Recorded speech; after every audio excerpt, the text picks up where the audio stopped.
ito real talk isipin mo na lang, kahit ikaw mag-isip ka, kung sino man yung nanonood dito, si Madriaga, yung nag-akusa kay BP Sara na dating aide ni BP Sara daw siya, ay para hindi kumakalat kasi yung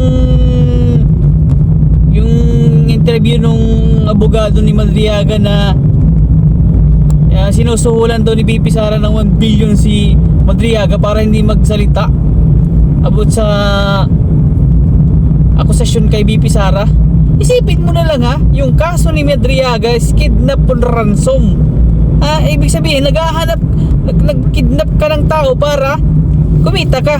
Ngayon ang akusasyon mo, susulang ka ng 1 billion. Ewan ko na lang kung nag-iisip din tong mga to. Ay nako,